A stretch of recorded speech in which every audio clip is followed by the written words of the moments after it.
Morning friends, চলে এলাম নতুন দিন নতুন ব্লগে। আর এই দেখো, ক্যামেরা অন করা মাত্র কে ব্লগে আসার জন্য মানে একদম অপেক্ষাতে। এই দেখো পেছনের আলমারিটা দেখো হঠাৎ খুলে গেল। আর কিছু দেখতে পাচ্ছ কি? দেখতে পাচ্ছ না তো? দাঁড়াও, এবার তারপরে দেখো আবার হঠাৎ বন্ধ হয়ে যাবে, নাহলে পরের পাল্লাটাও খুলে যাবে। কিন্তু এটা করছে এটা কি? এই দেখো কে করছে, এই দেখো, এই দেখো, দেখেছ কি করছে? এবার আলমারি ওর মানে টেন্ডেন্সি হচ্ছে আলমারি থেকে এবার সব জিনিস একটা একটা করে টেনে টেনে নামাবে। প্রথমেই নামিয়েছে গুড নাইটের একটা খালি বাক্স, তারপর যা যা আছে সব নামাবে। আর এদিকে দেখো তোমাদের দিদি মাঝে কিরম। Good morning. তো সকালটা একদম শুরু হয়েছে নানান কাজের ব্যস্ততা নিয়ে। তো কাজ তো এমনিতে রেগুলার থাকে, কিন্তু মানে এখন আশেপাশে যা কাঁচা কুচি জমে রয়েছে এগুলো যতক্ষণ না হচ্ছে নিশ্চিন্ত নয়। বিছানার চাদর টাদর সব এগুলো তোলা হয়েছে, এক রাউন্ড ছাদে মেলা হয়েছে, কিন্তু এগুলো আজকে আর হবে না, যেহেতু ওয়েদার এখন সেইভাবে রোদ ওঠেনি। তো দেখা যাক। এদিকে সকালে রান্নাও হয়ে মানে দুপুরের রান্নাটাও কমপ্লিট করে ফেলেছি। তো তোমাদের দাদাভাইয়ের ব্রেকফাস্টও রেডি হয়ে গেছে, আর তোমাদের গুল্লুবাবুরও খাবার রেডি হয়ে গেছে। এবার হচ্ছে তোমাদের দাদাভাই টিফিনের মানে ব্রেকফাস্ট খেয়ে বেরোবে, অফিসের জন্য প্রস্তুতি নেবে, আর আমি দিনের কাজ তো বুঝতেই পারছো, আর কি আর তোমাদের বলবো। আর একটা কথা প্রসঙ্গে বলি, ঘড়িতে কিন্তু এখনো 9টা বাজেনি। হ্যাঁ, 9টা বাজেনি, তার মধ্যেই এত কিছু কমপ্লিট। দেখেছো, তোমাদের দাদাভাই কিন্তু খুব খুব লাকি আমাকে পেয়ে। একদমই তাই, একদমই তাই। এবং বউ আর এই দেখো বিছানার অবস্থা দেখো। আর এদিকে মেঝেটা এবার দেখাই তোমাদের, দেখো এই দেখো মেঝের অবস্থাটা শুধু। গোল্লুবাবু এখানে দুটো গুড নাইটের বা অয়েল বার করে ফেলেছে, হাত থেকে এক্ষুনি কাটতে হবে, খুলে ফেলে মুখে দিলেই সর্বনাশ। এই দেখো সারা মেঝে ভর্তি, একদম দেখবার মতো হয়ে আছে। এগুলো এখন তোমাদের দিদি গুছোবে সব কিছু। আলমারি খোলা, আলমারি থেকে সব কিছু পড়বে। আর এই যে গুল্লুবাবু একদম মনোযোগ দিয়ে অয়েলগুলো নিয়ে খেলার চেষ্টা করছে। কি গুল্লুবাবু, বন্ধুদের কিছু বলবে? ও গুল্লুবাবু, দেখো ক্যামেরায় দেখিয়েছি বলে উঠে পালাচ্ছে। বিস্কুট খাবে? বিস্কুটগুলো দেখো সব ভাঙা, এগুলো কিন্তু আমরা ভাঙিনি। কে ভেঙেছে নিশ্চয়ই বুঝতে পারছো। এই দেখো আস্তে আস্তে করে কোথায় পালাচ্ছে এবার। কি হয়েছে? ওই দেখো গোপালের কাছে যাবে গো। কি হয়েছে? কি হয়েছে? কি করবে এখানে?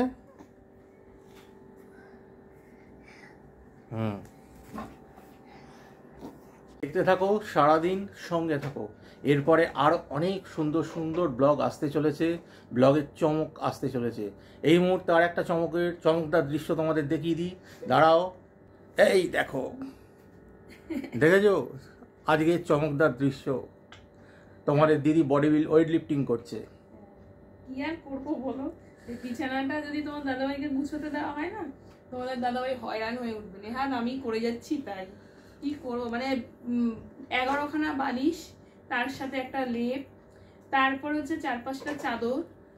এই গরমকালে লেপ কেন লাগছে সেটা বলো, একটু বন্ধুদের বলে দাও। বন্ধুরা জানে যে গরমকালে লেপ কেন লাগে। হ্যাঁ, বন্ধুরা জানে, আমার ব্লগ যারা ফলো করে তারাও জানে লেপটা কি কারণে। তাও একবার বলছি, যারা নতুন সাবস্ক্রাইব করেছো তাদের জন্য এই লেপটা এই কারণে দেওয়া হচ্ছে। ছেলে মানে তোমাদের গুল্লুবাবু সাইডে, খাটের সাইডে এই যে কাঠের অংশটা, হ্যাঁ, তো মাঠে ওই ঠুকে যাতে না যায় ওইটা দিয়ে পুরো ঢাকা দেওয়া থাকে রাত্রিবেলায়।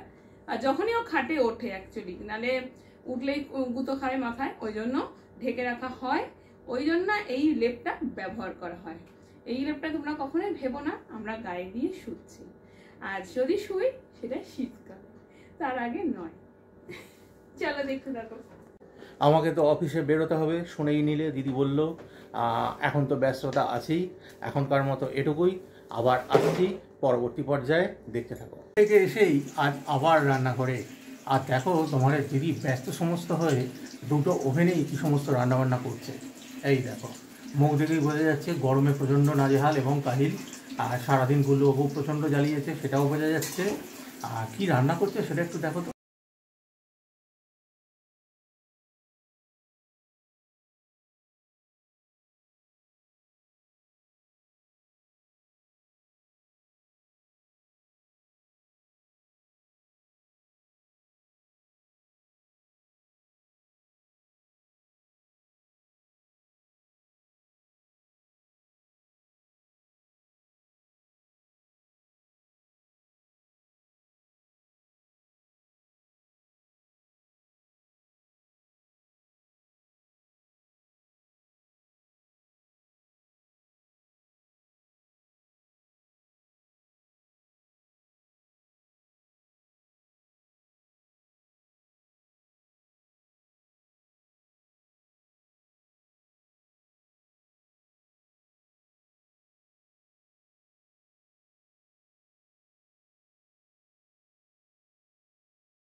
দেখো বন্ধুরা, তোমাদের গুল্লু বাবু দেখেছো, গুল্লু বাবু খুব অত্যাচার শুরু করেছে। আর আমাদের মুড়ি বেগুনি ভাজা খাওয়া হলো। ওই যে গুল্লু বাবু খাওয়া নিয়ে বসে পড়েছে। আর একটা জিনিস তোমাদের সাথে শেয়ার করি, মানে কি বলবো বুঝে পাচ্ছি না। দেখবে কি জিনিস শেয়ার করি, ওয়েট। এই দেখো বন্ধুরা, তোমাদের দাদা ভাই বাদাম না সুপুরি কোনটা দেখেছ? আর কি হবে, কেমন দেখো, নিজেই ভাঙছে নিজেই খাচ্ছে। এই না না, তোমাদের দিদিকেও দিয়েছি, কালকে ঝোলনের মেলায় গিয়েছিলাম, তোমাদের দিদি বাদাম কিনলো, তোমাদের তো দেখিয়েছি, সেই বাদাম এখন ভেঙে ভেঙে খাওয়া চলছে। একটা বাদাম ভাঙতে কত সময় নিচ্ছে তোমাদের দাদাভাই। তোমরা কি একবারও দেখেছো তোমাদের দিদিভাইকে বাদামটা পাস করতে? যতবার যতটুকুন কথা বললো নিজেই কিন্তু ভাঙলো, মুখে দিয়ে দিল। কি বলছো তোমরা, এটা কি উচিত না উচিত না? দেখো বাবা, আমার ওই বাদাম ভাঙতে ভাঙতে আমি নিজে বাদাম ভেঙে খাওয়া শুরু করে দিতে পারবো। দেখবে একটা বাদাম, ব্যাস। থ্যাংক ইউ, এই যে থ্যাংক ইউ, খুব ভালো। এটা বাদাম ভেঙে দিল, তাও আবার একটা দিল, একটার ভেতরে দুটো করে থাকছে।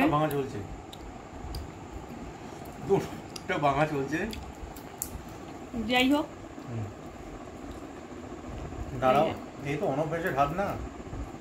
আচ্ছা তাহলে তোমাদের দাদা কি বলতে চাইছে?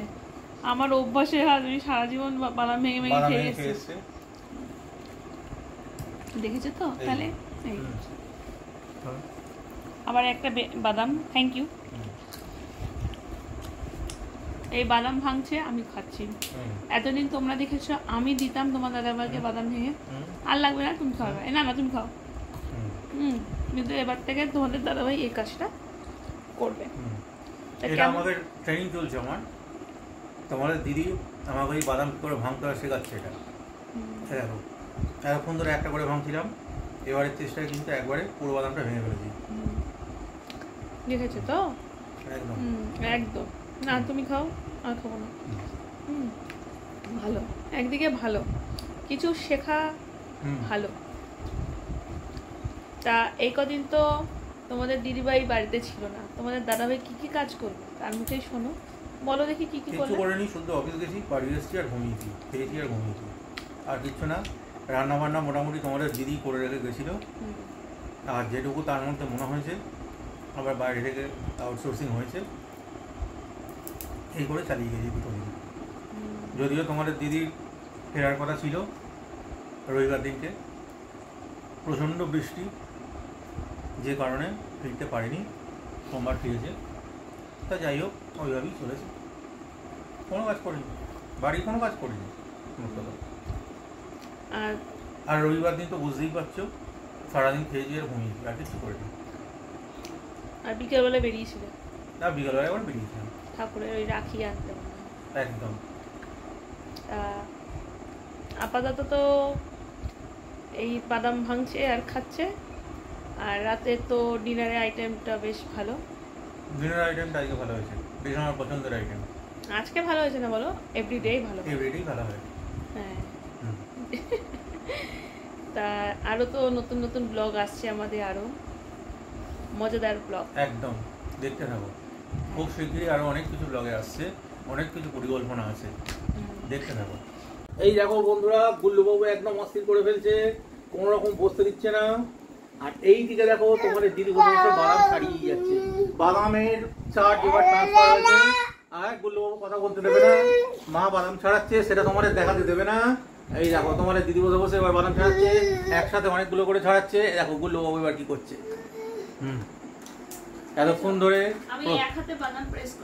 এতক্ষণ ধরে প্রতিবাদ জানিয়ে যখন দেখলো আর কিছু করার নেই, তখন তোমাদের গুল্লুবাবু কোল থেকে নেমে গেল যে এইটা কিছুতেই বন্ধুদের দেখাতে দেওয়া যাবে না যে মা বাদাম ছড়াচ্ছে। এই দেখো, আমি দেখো এক হাতে প্রেস করছি বাদামটা, তোমার দাদা এরকম ওরকম সেরকম। না, আমার তো এরকম বাদাম ছাড়ানোর প্র্যাকটিস নেই না। আমি হচ্ছে কি বলতো, প্রত্যেকটা মেলা যত হয় অনেকে বাদাম বেচে বাদাম ভেঙে খাইয়ে, এটাই মানে এটাই কাজ। তোমাদের দিদি এই যে বললো বাদাম বেচেছে মেলাতে, তোকে বললাম তো বেচে ভেঙে হয়তো বেঁচেছে, মানে মেলায় বাদাম বেচতো, তাহলে ভাবো স্কিলটা হবে না? কি বলবো বল। আমাদের স্কিল আর মেলায় যে বাদাম বেচতো তার বাদাম ভাঙার স্কিল, এই দুটো তো একটু তো তফাৎ হবেই। হ্যাঁ, আর কোন মেলায় বাদাম বেচতে? ইন্ডাস্ট্রিয়াল ট্রেড ফেয়ার না ওই হস্তশিল্প মেলা? এই এখান সমস্ত। থেকে তোমার পছন্দ হয়েছিল সেখান থেকে? আচ্ছা, আমাকে তো ওই বাদাম মালি থেকে ঘরে বউ করেছিল। হ্যাঁ, কোথা থেকে বাদাম মানে কোথায় গেছিলে ঘুরতে, সেখানে গিয়ে পছন্দ হয়েছিল। আচ্ছা, বাদাম কিনে খেয়েছিলাম। হ্যাঁ, ওই জন্য ওই জন্য একদম ওই বাদাম কিনে খাওয়া থেকেই প্রেম।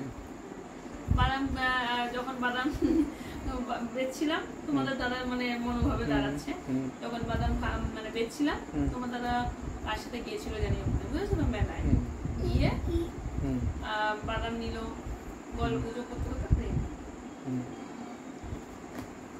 বাদামের ইতিবৃত্তি জানতে জানতে প্রেম হয়ে গেল।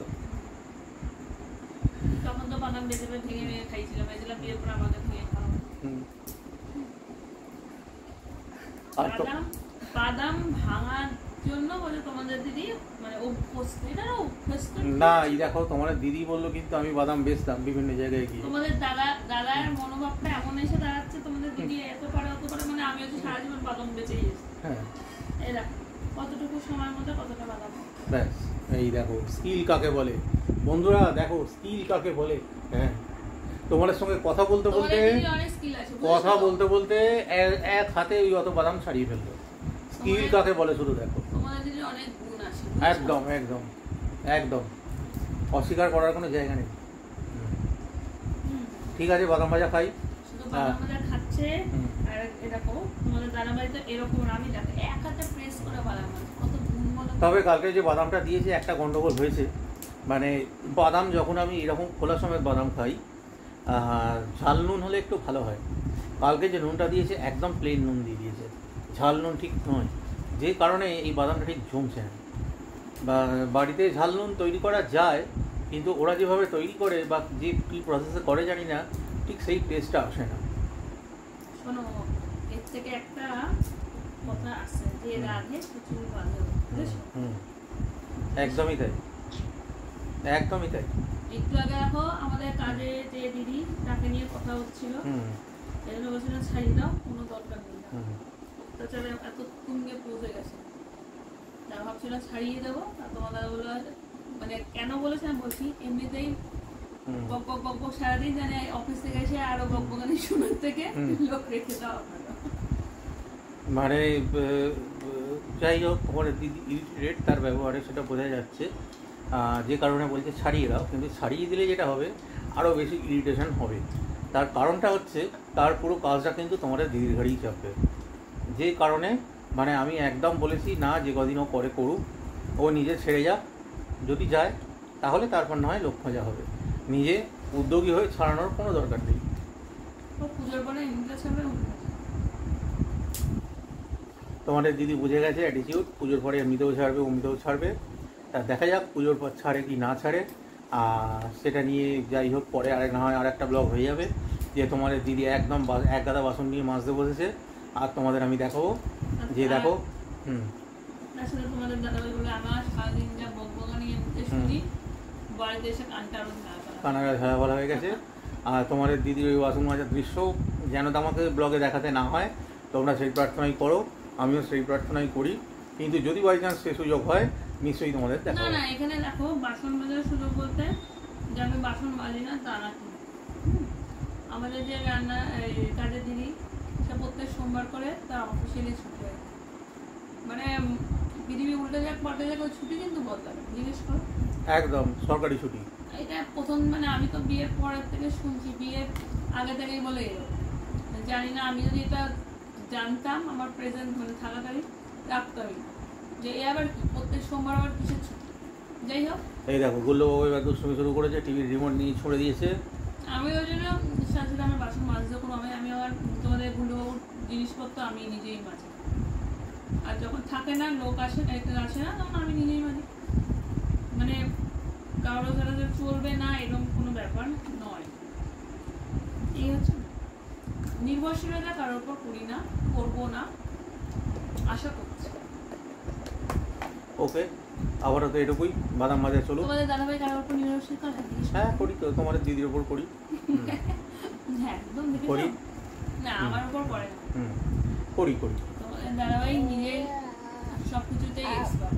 বাবা হ্যাঁ এরকম অনেক এরকম করে বাদাম, এরকম করে বাদাম ইয়েতে রেখেছিলাম মেলায়, এরকম করে ফুটা দেবো না? হ্যাঁ ফোঁটা দাও, হ্যাঁ দাও। ফুটা দেবো তোমাদের দাদার মুখে? না মুখে দিলেও দাও, ফোঁটা দাও। বিছানাটা নষ্ট হয়ে যাবে। চলো আমাদের এই বাদামগুলো খেয়ে নিই, খেয়ে তারপরে আসছি। ডিনার একদম কমপ্লিট, সাথে আমার দাঁত মাজাও কমপ্লিট। তো তোমাদের দাদাভাই এখন ফ্রেশ হতে গেছে। এরকম গোপালবাবু তোমাদের ঘুমোচ্ছে। গোপালবাবুকে এক জায়গায় ঘুম পাড়ানো হয়, আরেক জায়গায় চলে যায়। এটা সবাই করে বাচ্চারা, আর কি বলবো। যাই হোক, ডিনার তো আজকে শুনেছো কী মেনু আমাদের তৈরি হয়েছিল। তো খাওয়া দাওয়া কমপ্লিট করে, ব্রাশ কমপ্লিট করে আমি এখন গুলবাবু জল গরম বসিয়েছি। তারপরে একটু পরে একটু মোবাইলটা দেখে তারপর ঘুমোতে যাব। আপাতত সকালে কি করলাম না করলাম খুব ছোটোভাবে তোমাদের সাথে শেয়ার করা হয়েছে। হয়তো অনেক কিছু পারিনি, সবসময় সম্ভব হয়ে ওঠেনি শেয়ার করা। তো যাই হোক, যেটুকুন শেয়ার করতে পেরেছি সেটুকুন তোমরা এর কেমন লাগে অবশ্যই আমাদের জানিও, আর সবসময় আমাদের পাশে থেকো। আরও আমরা অনেকটা দূর এগিয়ে যেতে চাই। তা তোমরা যদি পাশে না থাকো তাহলে তো আমরা এগোতে পারবো না। আমরা জানি তোমরা আমাদের পাশে আছো, সাথে আছো, তাই অনেকটা ধীরে ধীরে এগোচ্ছি। তাই বলবো আরও সবাই আমাদের পাশে থেকো। যাই হোক, আর বকবক করবো না, অনেক বকবক করেছি। গোপালবাবু দেখো আবার অন্যদিকে ঘুরে গেছে। তো চলো, তো এখন ঘুমিয়ে পড়ি। অলরেডি চোখ দেখেই বুঝতে পারছো ঘুম পেয়ে গেছে। আবার কালকে সকাল থেকে আবার একটা নতুন দিনের সূচনা। যাই হোক, সবারই আমাদের মতো চলে। আর দেরি করবো না, অনেক কথা বলে ফেলেছি। তোমরাও ঘুমিয়ে পড়ো, আমরাও ঘুমিয়ে পড়ি। তো ততক্ষণের জন্য গুড নাইট, সুইট ড্রিম। দেখা হবে নেক্সট ব্লগে। জানাবো টাটা।